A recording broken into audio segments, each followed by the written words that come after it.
Hello, we are back again for episode 2 of the podcast. I am Dream, you guys know me, this is my channel, and today we are joined by 2 guests. Our first one is the one from last week, Prim. Yo. Beautiful. All right, Grape. He is our resident JP player who refuses to farm crit weapons to help us with the formula. Grape, introduce yourself. Yeah, I'm the lazy JP player who doesn't want to farm the dice board. Just do it, man, come on. It'll be worth it, I promise. Surely there's a light at the end of the tunnel. I'm sure he still has a lot of tickets stocked up too. I only have a cool 1,700, but... Okay, I meant So like a rocket day. thousands upon thousands. My bad, not Just a hundreds day's worth upon of hundreds. tickets, that's all. These lazy Yeah, JP players, man. Just What the heck? sit there and do the dice board again and again. Sounds like fun. Okay, so so now that you guys disappointed. know who's on today's podcast, we have some topics we're going to roll through. We'll try to get to all of them, and yeah, so we're just going to let it go. Our first topic, that we're going to talk about is Awakening Stones and their value going forward. Because right now in NA, we basically get an Awakening Stone, and our brain says, ooh, number go up, and we put it into the character, and that's not good. And so, Prim, can you help explain why that's not good?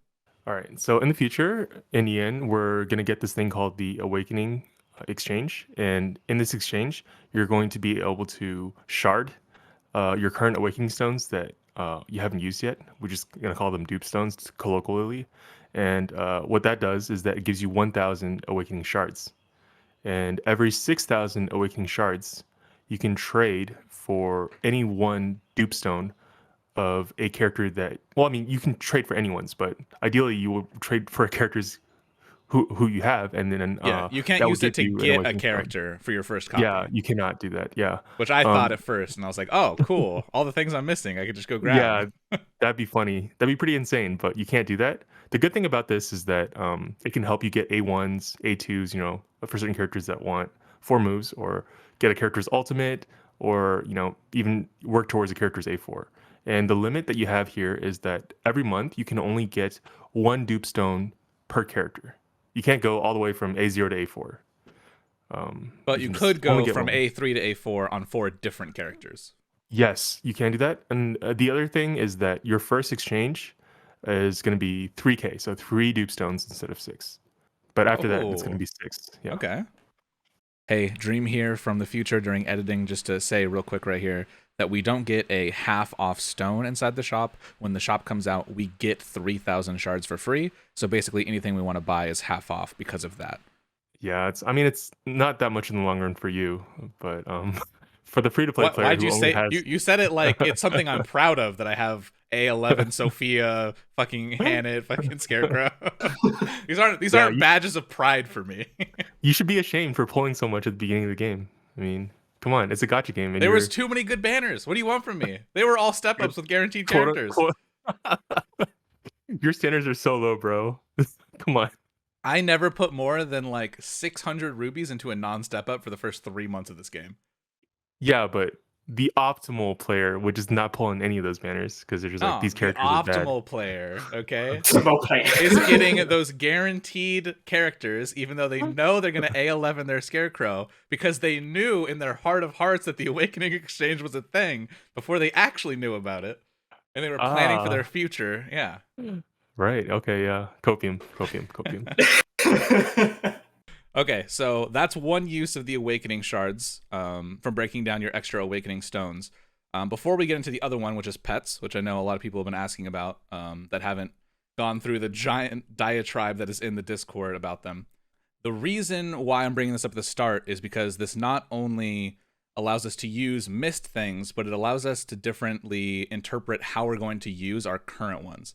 So let's say, for example, you get a Heathcote, and then you get 2 more dupes of Heathcote, and you never use your Heathcote in the first place. It's probably not worth A1ing, and especially not worth A2ing a character that you're not going to use.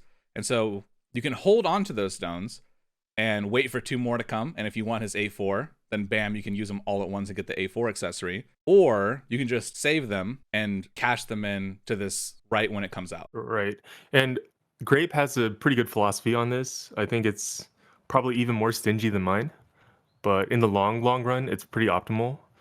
I think what Grape thinks, correct me if I'm wrong, Grape, you can just sort of expand on this, is that it's just A4 or nothing, right? Because Gotcha has power creep, right? And the only lasting value of a character is if they have a really good A4, right? Because eventually you can power creep out a character in that you just wouldn't use this character anymore.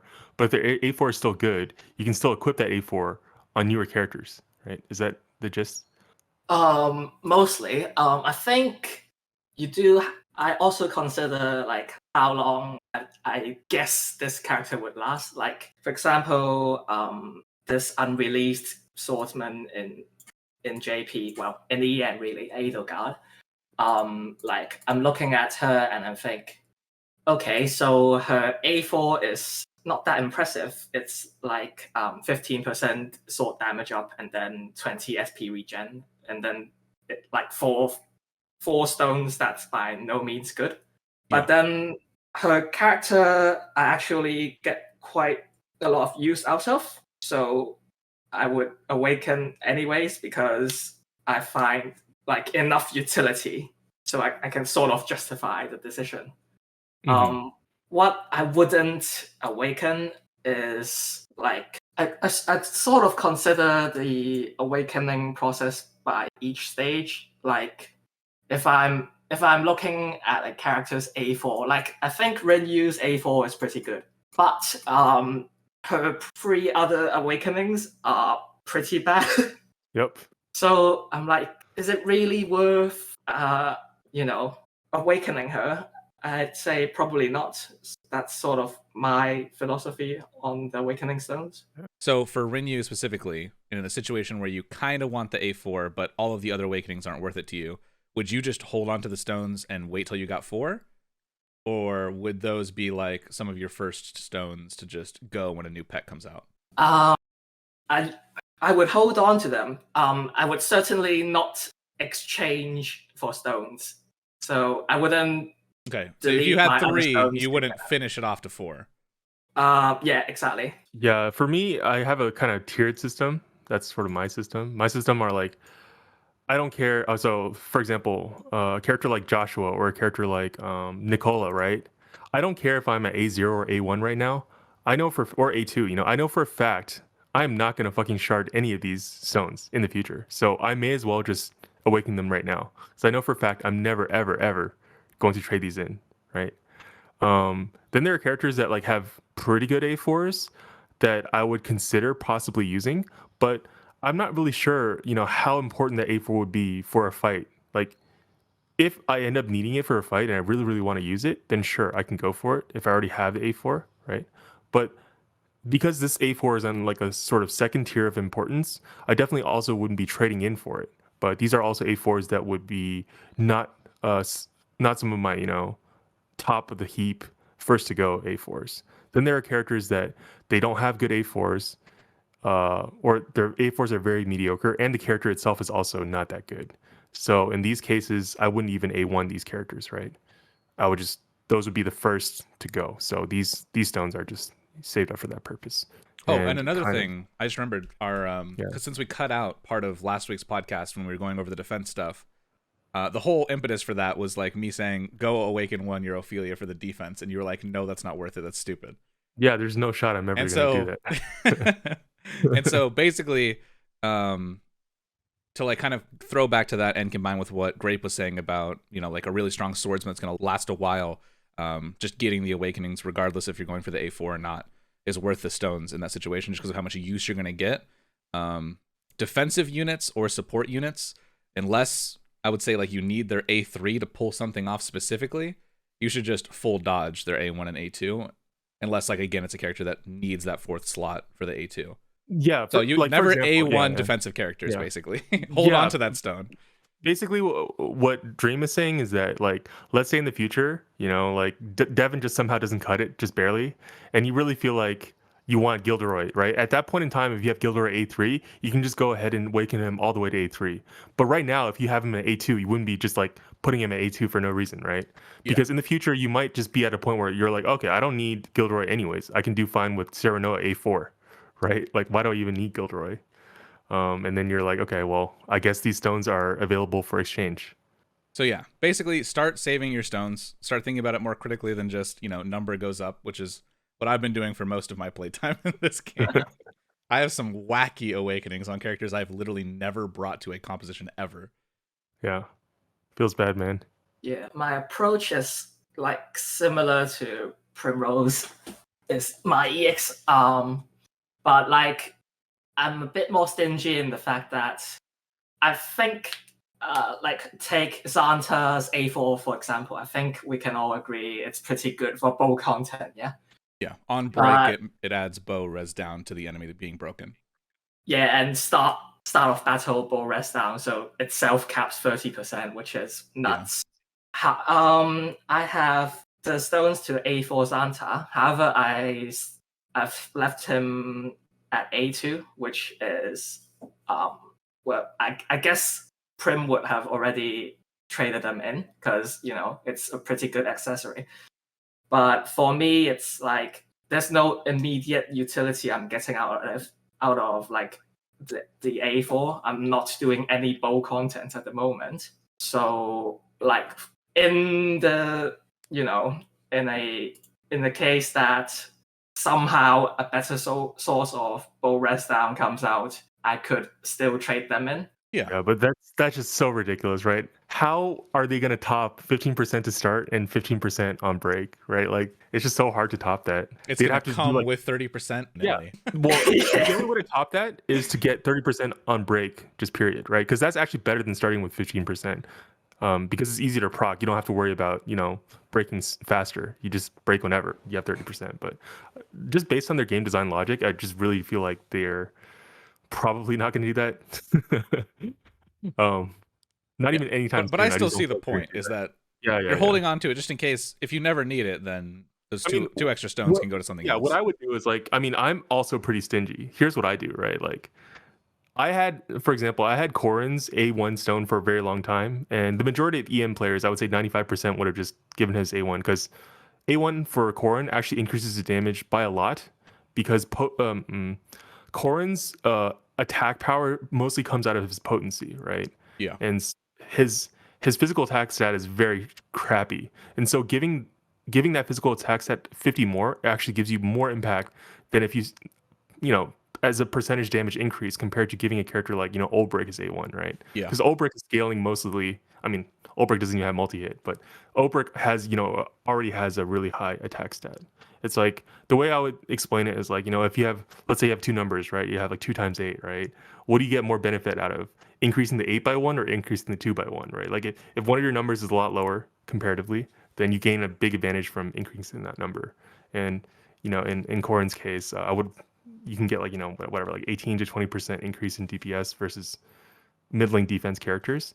I did end up giving him his A1 just I think for Yanlong, but I didn't give him his A1 before then, right? And if I were ultra conservative with my stones, I just would never give him his A1 ever because I know in the future we're gonna have so many sword characters. Because you would have known that Nier was coming out the week after, and then he would have been replaced and never used again. Exactly. If I knew that, I literally would not have given him his A1 either, right? So here's the thing, right? That is exactly what we're trying to tell the audience right now. Like what we're trying to tell you guys. You really, really have to balance in this game, like your near-term enjoyment and your long-term gains, right? Sort of the entire structure of gacha games is delaying your gratification gives you a greater reward later on. Yeah, almost always. Both in terms of ruby spent, who you spend your gold guide stones on, even, right? Because you have a limited resource of that. Your awakening stones, right? Whether or not you awaken now, a character that you're probably not going to use 3 months from now, even, or saving those for exchange, right? So, and just to clarify, this isn't even just like whale talk here. We're talking about like this has to be about A4s because you're going to be using this exchange regardless if you're like free to play or a whale. Yep.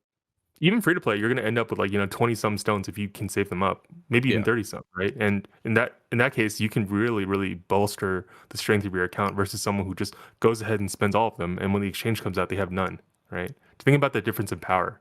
Let's say you had like let's say you had 30, right? 30, that's 5 characters that can go from A0 to A1, and in a few cases you're lucky, right? And you get like a really powerful character, a character with a really powerful kit and also a really powerful A4. You can get them from like A2 to A4 right, in 2 months, right? Yeah. one nuance is that like with Awakenings, right? The general rule is that you would like your best DPS characters to be at A1, right? And then there are a few exceptions where if a character is a tank, you might want them at A3. And besides that, for the most part, you just want either, A0 or A4, right? That's like the vast majority of characters. And then the one exception in addition to all this is that some characters in the future, not just Lynette, right? Right now, the advice that we give everyone is Save a Lynette save stone a for stone. her ulti. Yeah, Yeah. exactly. But in the future, there will be quite a number of other characters as well who you might want to ulti before you want to go for their A2, right? Or, in some cases, you want their ulti even before you want their A1. Like, for Yeah. example, we already have one of those characters right now. In fact, Falco, right, in the long run, is better off at A0 with his ultimate if you only had one dupe stone versus A1 and no ultimate level 10. Yeah, and that's And the even reason, for our third most powerful dagger at the moment. and the reason why is because his nuke is a single hit nuke anyways. Yeah, So so that's it's going to gonna be be bad. ramming cap real Yeah. soon. Yeah. So like the only advantage you get from that 50 stats to everything is just speed, and he's already very fast. If you don't take all your speed notes on your nukers, he's still going to be able to be faster very easily. So Okay, what about you, Grape? Do you want to add anything else to that? No, nothing in particular. Okay. All right. So next up, the other use for your Awakening Stone Shards is going to be pets. And this is a whole system added to the game where basically every single one of your characters gets to equip a pet as a stat stick, but it also comes with an ability that you can use. And correct me if I'm wrong, you use them during the actual like pick your abilities phase. They're not like an ally summon, if you will. They're like actually something that affects during the turn pick side of the turn. right, and it doesn't consume your character's action either. So your character, Yeah. that row can still pick an action. Yeah. Could you use a PrimROse pet and not Yes. use that character to attack that turn? Okay, sick. Yeah, this is actually, that's one of the best ways to use them because, as Grape mentioned to me actually just yesterday, pets, some pets can use BP to charge up their effect, to have a greater effect, right? And Okay. and they use your character's BP. So if that pet is on your back row unit, right, that's not going to waste your front row's BP. So your front row can still nuke on that turn, for example. And then in No, that scenario, you can they- also put the good effects on back row characters and put the good stats on the front row characters. Yeah, you can split. Yeah. You can both be really good. I'll give you an example, right? You can put, Mafa or Lind onto your front row nuker, and in that same row, in the back row, have Hagen on that back row unit. And Hagen, if you boost using BP, he's going to give Pet 10% defense down rather than Pet 5% defense down, and that's going to allow your nukers to do more damage. I think that's that's correct, right, Grape? Yeah, it's correct. I think the most common use of these BP consuming pets is, well, Lynette. So Yes. you know how you usually have to take a turn with Lynette, which you normally usually do anyways, to party buff with Yeah, to swap her and Master to use her Vulture. active. Yeah, exactly. Yeah, but sometimes in ultra fast clears, you don't even have time for that. So you just BP boost, use free BP without taking an action, and then just use her ultimate immediately. Yeah, and this is for an ultra fast clear because you have to think about it. This is a clear in which you do not want to spare Lynette 2 turns to buff, right? You want to do like a 3-turn clear, for example, right? Because Lynette is a character that has access to that 20% ultimate category buff. Someone else can do the active category in place of her, right? Yeah. Yep. And that can be like a more effective action economy turn preparation, so that you can just go ahead and nuke as you break and just kill, the boss, for example. Okay, and so with that, that's like the general mechanics of how you use a pet in a fight. Can you explain a little bit about the pet leveling system and what you gain from that, Grape? Sure. So pets have abilities as we just went through a bit. So the pet level, it goes up to 10, and the cap is naturally 10, so you don't have pet guide stones or anything like that. However, the XP required is quite ridiculous, and unfortunately, you cannot use the nuts your characters use to level them.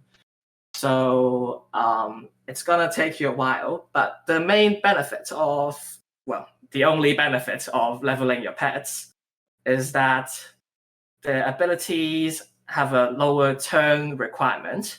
The turn requirement being how many turns into the battle you have to be in until you have to use you have to wait till you can use it for the first time. And then also the recharge for it, right? Yeah, the cooldown, which is after you use the ability, how many turns you have to wait to use it again. How do you do that leveling of the pet? Yeah, so the XP your pets gain is exactly the same amount as your character gains, but so you'd have to take them on fights, and you already know how little XP each fight gives, so it's gonna be a massive pain. And do also, Kates and hunts count towards that? Oh yes, they do. In fact, Kate hunts are the primary way I level my pets to level 10. Heathcote's making a comeback, boys. Let's fucking go. Kate hunting. Unfortunately, Lars now exists, so oh, true. Heathcote is still, yeah, dead in a ditch. But oh well, we will remember him. So just to kind of give you like a perspective on how much XP it takes, I have this level 9 pet. I think it's like 5% leveled. I need, that's 1 digit, 2 digit, 3 digit, 4 digit, 5 digit, 6 digit, 7 digit, 8 digit. I need 47 million XP to level this pet from level 9 to level 10. So I get the feeling that's more EXP than going from 1 to 100 on a character. Well, might be 90 to 100 around that. Yeah, seems like it. Oh, and one thing, the XP bonuses that your characters gain do not apply to pets. So yep. 9S's passive. Oh, and accessories like Sage don't work. That's a lot of farming. Right. So basically taking a pet, right? Taking a pet from level 1 to level 10. Is it level 1 or level 0 or whatever? Okay. Level 1, yeah. Yeah, level 1 to level 10 is probably approximately the same amount of XP it would take to level a character cleanly from scratch, from level 1 to level 100, without using any nuts. You're not able to use character nuts on pets. You can only use pet nuts, and you don't get very many of them. Practically speaking, you just need to grind. Wait, are there EXP pet nuts? They are. I have not spent any money on the pet EXP items, but they do give some freebies out. Okay. I have used none of them. So that the most valuable one I have gives 10,000 XP per item, and I only have 81 of them. So compared to what the amount we just spoke of, yeah, Grape is so basically nothing. Okay, so that's how you level your pets, but that's not the only way that you improve your pets. So can you talk a little bit about the other system for improving your pets? Yeah, sure. So basically, pets have stats. Should I stream it? I think it might be more clear. Yeah, for sure. That would help. Great. So as you can see, they have all the stats that you would expect a character to have, HP, SP, whatnot. So you can actually improve these stats by feeding them fruits. Let's say I do this. For each stat, you can feed up to 50 fruits, and boop. And this pet went from having 120 HP to 620 HP. And that stat is directly added to whoever is equipping the pet. But you look at this number here, it says 57. Just now it was 107, I believe. That's the total cap of how many fruits you can feed to each individual pet. So for example, I'm also gonna give this pet a bunch of SP. And I don't know, some fizz attack, because why not? Oh, it looks like the cap for each individual stat is 50. Yep. 50 fruits per. The reason I say fruits is because HP each fruit actually gives you 10, because imagine if it just gave you 50 HP, that would be ridiculously bad. Yeah. But yeah, the point is, Right, and for regular stats, you get 1, right? 1 per yeah. fruit. Every other stat you get 1. HP Yep. is the sole exception. Yep. And so you see that I now have capped out the total number of fruits that this pet can have. And so if I wanted to, let's say, I wanted to have elemental attack, actually can't give any because, well, the pet is full. So what I can do to, let's say, but I really want this pet to have elemental attack, I have to press the reset button. And then this cap will go back to what it was, which was 107. But the stats also go back to what it was. And these fruits that have been consumed previously are just gone. Man, But the sacrifices that Grape makes for stream. Yep, all those SP fruits. Rest in peace. Yeah, but you can feed the elemental attack nuts. Look, Dream, we can no longer criticize him for the crit thing, all right? Look at yeah, look what he's willing to do for us. Yeah, so that's the gist of it. And that cap you just saw, that overall cap you just saw, can be improved by leveling your divine beasts. That's sort of another big thing to talk about. Yeah. I'm not sure if you want are we going to talk about? Yeah, are we going to talk about Memoir Allies and Divine Beasts? Because they are Memoir Allies, maybe not, but the divine beasts is go over them in like the simplest form. We don't get super deep into them, but just an overview of what it is. Yeah. All right, sure. So, in essence, divine beasts are. Let's see. Here we go.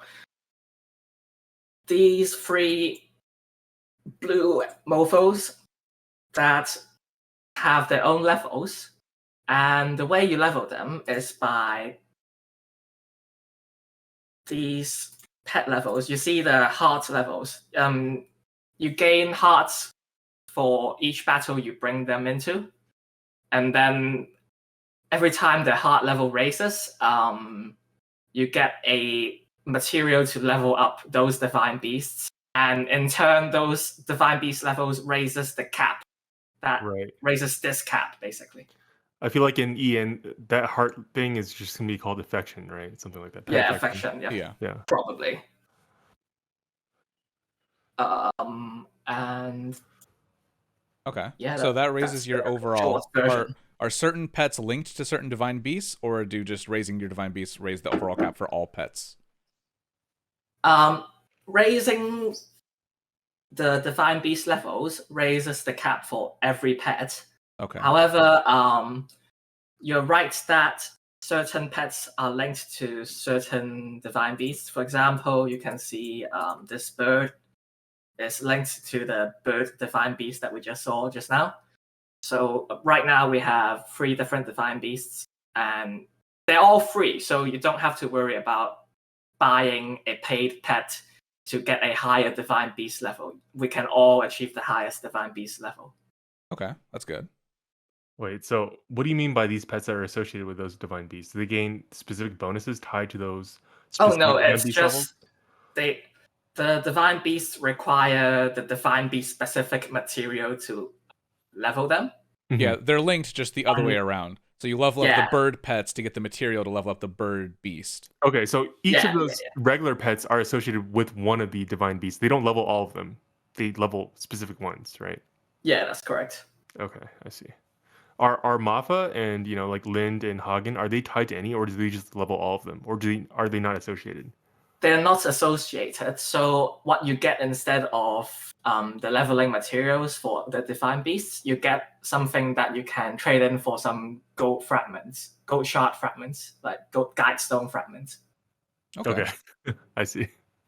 So it's pretty much a consolation prize, but I prefer it that way because that means that means everyone's in the same playing field between whales and free to play in terms of leveling their divine beasts, because they're not associated with having the character specific pets, right? Yep. Okay, and then back on the fruits that you use to increase the stats of the pets. How do you get fruits? Yeah, so basically, the Nameless Town collection. Oh, I can show you now actually. So I'm just gonna collect, and you see that I got 20 of these fruit fragments, so I can just exchange for the fruits. I think it's here. So I got 20 just now, so that's around the average you get every day. And if I can just find the bloody exchange. Nope, I cannot. One sec. Yeah, I'm a little rusty on my kanji, so as in I've never studied it once a day in my life. There we go. Oh yeah, here we go. So as you can see, at 2,000, but 20 is going to give you 2,000 of the currency. Okay. And then you can see what 2,000 will be able to So buy you. it's almost exactly like the alt exchange, right? Yeah, basically. So it's pretty generous, I think. Like, unless you literally reset your pets every fight, then you might be in trouble. Yeah. But Okay, well, otherwise, that's I think it's okay. So basically just daily getting your fruits and then Kate hunting for super hardcore pet improvement on levels, and then just generally just using the pets while you're in battle is how you go about growing your pet, pet levels and pet stats. I think I don't know what you call these in the end. Do you call them hunts? Oh, hunts, yeah. Yeah. So the Kate hunt events that like show up from time to time. I use them most of the time. So like because of Marco's Pizza, no one really cares about EXP, right? And now people have to care about EXP again, so it's mostly just this. Yeah, I didn't even think about how insane the Kate hunts would be because. Well, I mean, technically, you can Marco's Pizza everything, including leveling your pets. But that would be a pain. Yeah, it's still a pain in the ass. That's for sure. Okay, so we've talked about what the pets are, how you use them in battle, how you level them, the kinds of improvements you can make to them, and how you get the materials to do that. So let's talk about how you get the pets, which is something we skipped over this whole time. So can you get into the categories of how you get the different pets? Either one of you, Sure. jump in. So the very, very vast majority of the pets. Oh, I think this is a better display. Yeah. When you're looking at your Divine Beast, you got them all up. Yeah. Yeah. So the vast majority of these you can get by just playing the game. There are side quests that just pops up once you unlock the Nameless Town and progress it to. I don't know where you progress it to, but it's fairly early, I think, from the re-rollers I've been talking to. So most of them are just free. And then sometimes the developers just decide to give you one for free. For example, this rabbit is just appears in your mailbox. It's just free. Okay. Do you have to be online during certain events to get them? Like, do you have to Yeah, you do have to log in to receive them. Yeah. Do they expire though if you don't log in? I think they do expire, but it's been quite a while. But it's like quite a generous time period. So if you don't log in 2 weeks, that's kind of your problem, right? Yeah. True. The other way of acquiring pets is through special missions where you can exchange for pets. This only happened once, I think, during Christmas. And those pets are the pets I don't have because I exchanged something else. But so unfortunately, I can't show you. If I recall, that's the red rabbit that was from that. No, the red rabbit is actually an Awakening Shard purchase, I think. Oh, okay. But the pets I'm talking about is let's see. I'm gonna pull up the sheet real quick. Yeah, the Christmas dog and Christmas cat. So they also aren't related to any of the divine beasts. So if you don't exchange for them, it's also fine. You still be able to uncap your divine beast to the maximum anyways. So let's move on to the Awakening Shard pets. So another use for your Awakening Shards, besides getting a Awakening Stone for a different character, is using them to buy some of the pets. Yep. And here we see this is the Awakening Shard exchange. And you can see that this Hagen costs 6,000 shards. And these are its stats unboosted. So the Hagen comes with these stats. And the 3,000 shards pets, you can look at the stats in comparison. It pales in comparison, right? So that's the other way you can get pets. I do have to note that in order to get these pets, you have to have the character that is related to the pet. For example, if you want Hagen, you would have to have Xanta. If you want Lulu, this is one of the 11 4-stars you don't have. But anyways, we actually saw Lulu in the cutscene for Hunter Tower, which was very cute and very sad at the same time. Yeah, like Linde, you would have to have Harnett. Yeah. So yeah, and you can only get one. And we did want to make note that I think the general consensus is that free-to-play players should probably save their stones and prioritize pets first before they go for character-specific awakenings. And the reason why is because pet stats actually add to your base stats, which is very impactful. And the other reason is that pets can be equipped on any character you want, whereas an awakening for any one given character is only going to make that character stronger.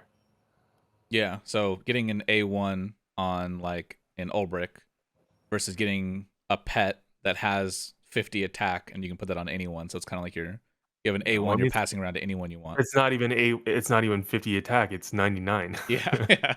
Even more. Well, the difference is not comparing 99 to 0. It'd be a free pet. That would be your opportunity cost, right? True. And the free pet, I mean, because every pet can get at least 50 stats, so even if that free pet had like 15 or 18 attacking stat, it looks like most of them range from 10 to 25. Yeah. In that case, what you're missing out on is something between 40 and like 25 or 35 additional stats. But I mean, it's significant because again, these are freely transferable, so they're like awakenings you can equip on any character you want. Okay. Yeah. And then there's a third way to get pets, and that is for our dirty little swipers. So can you explain that system a little bit? So, well, you know the usual Ruby packs you have, which is let's wait till this loads. There we go. Oh, so usually deals. The monthly pack is 1,000 paid rubies plus 150. At least that's what happens in JP for 10,000 yen. But you can also get the 1,000 paid rubies pack and 1,000 of these cat stamp currencies. And that's the only way you can get these currencies, by the way. So what does 1,000 cat stamps get you? How many of those packs can you buy per month again? They're limited, right? One. Okay, yeah. 100 and 150, right? Or is it just 100? It's just 100, right?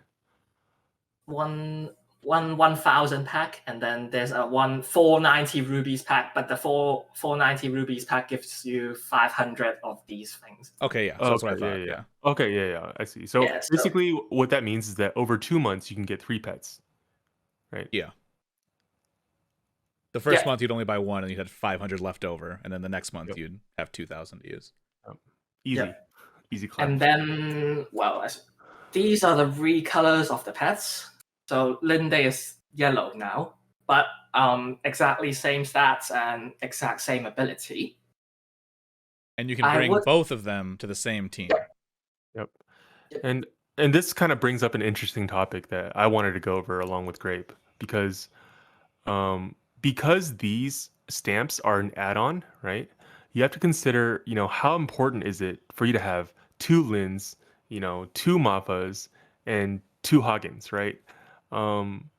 If you don't need more than one of some of these, at that point in time, that means that if you were a spender, right, our advice might not be the same, right? It might not be true that even as a spender, you would prioritize getting uh, a trade-in pet. It's perhaps true that your awakening stones are better used for character dupes instead. If you're gonna buy currency anyways, why not buy these high value currency packs that are gonna get you the pets for free, right? In addition to the paid rubies you're already trying to get. Yeah, because you're saving. It's like kind of like buying a pack that has an awakening stone in it, but you're buying a pack that has 6 awakening stones in it. Exactly. Yeah. To trade instantly for whatever pet you want.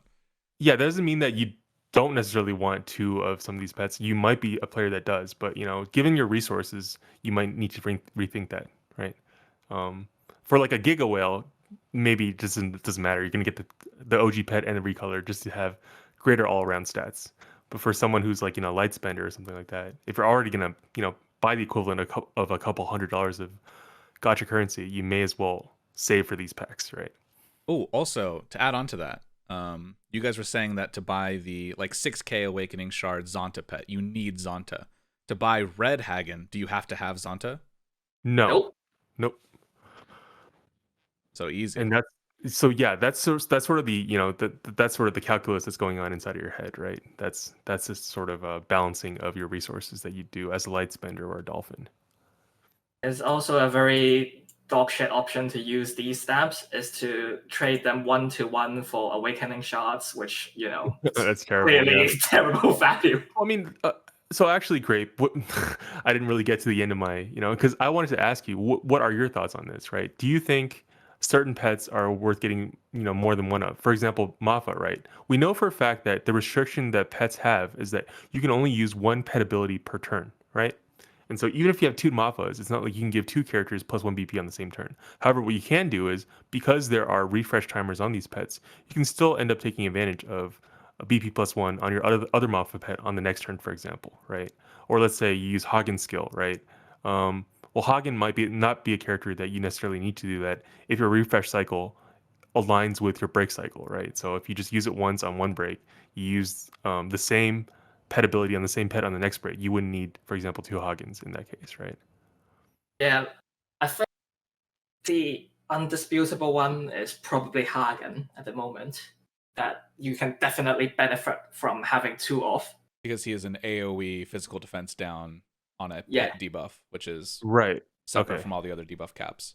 So, well, here's my question. Like, so how are these pets used in that way, right? Like, so what is Hagen's, what is the first turn it becomes active, and what is the first turn, it would next become active again? What is a refresh on that, right? Do you want to apply it when you're trying to break, let's say for example the ads, or is it okay to just have 1 and then use it, and then it refreshes again for your next break cycle, you use it again, right? For Hagen, because it only applies for 1 turn, essentially having 2, the main advantage is that over break, you're going to be able to use 1 on the first turn of break and 1 on the second turn of break in order to have that 10% defense down every time, right? Is that what you're saying? Yeah, exactly. Because if you're running a fist comp, there's nothing that really comes too close to 10% defense down that doesn't share cap with any other source. And originally my thought process was that you might not need to, because I thought that you could just extend this debuff effect using an A4, but you can't, right? Because pets do not get buffed by character passives that do debuff extension or accessories, in which case it makes sense why you would want 2 Hagens. And the funny thing is that I really think that before, people really thought Mava was just the best pet, or at some point people thought Lynn was the best pet, right? Because she could guarantee crit. But now what we have is that we have characters in JP, for example, Odio S, right? Or is it Odio? Odio O, right? The warrior Odio. That Yeah, character. the Warriors O. Yeah, the Warriors O. Okay, so Odio O, his active buff skill grants 20% active all damage up, so every single category, in addition to guaranteed crit, right? And so due to that, Lynn's effect becomes, redundant, right? At least for comps that allow you to use ODOO, because his buff is not for just one turn, right? Is for 2 turns, right? Or it's extensible, right? It's 3 turns extendable, I think. Let me just check real quick. Right. Well, I Actually. mean, 3 turns would be the best, right?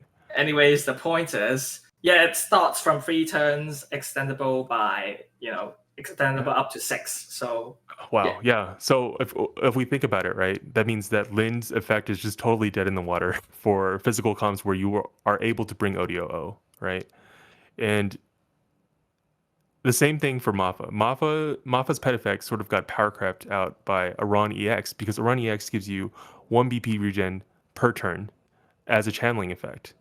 And so that's a free action and economy plus 1 BP, and that's even when you consume BP on an action. And that does mean that when you use 3 BP on all your nukers on the first turn of break, you're able to have 3 BP again on the second turn of break for free.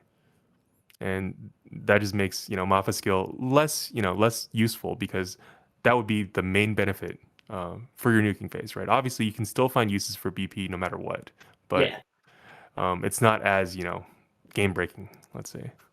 Yeah.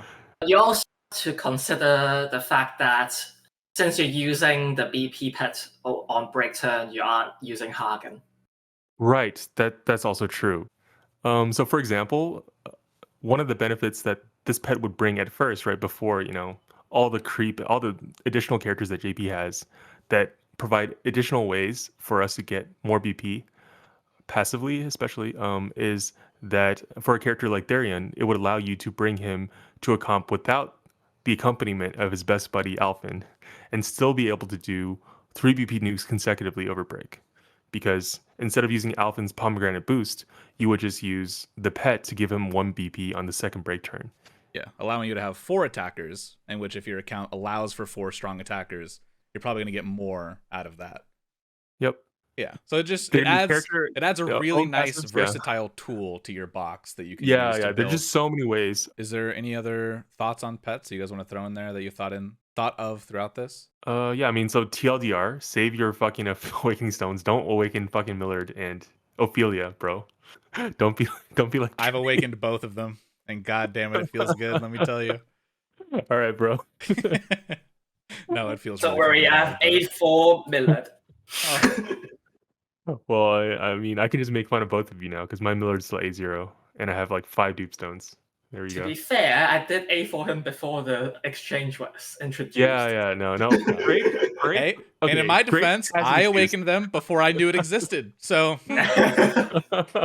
You still have an excuse, dude. I was PSAing the entire Discord like multiple times over and over again, and you didn't read any of them. Come on, okay, man. whoa. This was before your time, okay? Oh, really? My Millard was you- catching awakenings before you were even in the server. God damn, dude. All right. Like, when do we expect the Awakening Stone exchange to come online?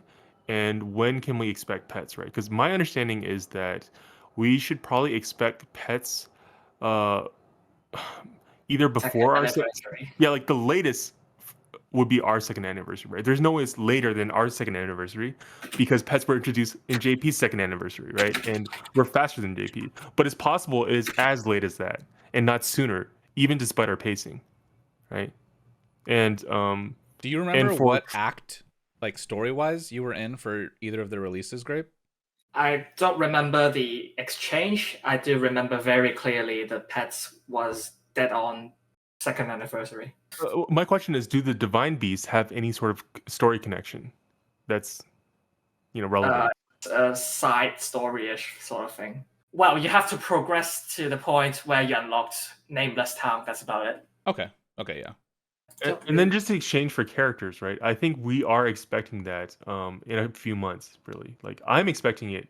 It would within the be next really 6 months. cool if it came out with anniversary. Oh, I first. found exactly when it was introduced, the exchange. Oh, For character stones, right? Not for pets. yeah, for character Yeah, stones. it's 2022 May. Wait, is it May? Let's see, April 28, I think. I mean, I feel So like so we it's might, 1 year ago, basically. right. So I'm saying we might get it really. Our coming anniversary, like in July. That's when I'm expecting it. So it would be 1.5 annie, basically, I think. Yeah, and the way that the 6 month delay works is from the six months from when your character was released, not counting the exchange, right? So let's say for a character like Joshua, let's say 6 months from now, the exchange has already been out for 3 months, but Joshua has been out for 6 months. At that point in time, Dream should be able to exchange for Joshua dupes, correct? Like Yes, 3 months correct. after the exchange, not 6 months after the exchange is out, right? Do you mean that a character doesn't go directly into the exchange? There's a time period. Yes. Is it 3 months or 6 months? Dream is crying right now. I'm crying. So let's say, I don't know when did Joshua release? April. I Well, don't know. regardless of Let's say Joshua, I'm saying just like, released, yeah. just what is the base time period? 6 months. 6 months 6 after months. a character is released, they get put Okay. in, Oh, roughly, okay. yeah. So if you're saying if it's And- been 3 months since Joshua, then I would still have to wait 3 months to start. Yes, exactly. Yeah, and does it have to come with an update, or is it already built into the system? It has to come with an update, so Okay. that's why we still don't Roughly, have yeah. large yellow stones in the exchange. hmm Even though it's been 6 months. Okay. Yeah. Yep. Makes sense. So Cool. that was us talking about Awakening Stones, pets, the exchange shop, all that good kind of stuff. I hope you guys learned something. Hope you guys appreciate it. If you do, make sure you leave a comment down below so that we keep making these. I have been Dream. This has been our co-host Prim. Adios. And our co-host Grape. So listening to my incoherent rambling. It was very coherent. I appreciate it. All right, thank you guys Yeah. both for coming. Is there anything you guys want to shout out? Grape. I shout out to Bruce Lee. Fucking Okay. hell. All right. You're getting cancelled, bro. Thank you guys for listening. No. Until next time, stay safe, stay cute. Booyah.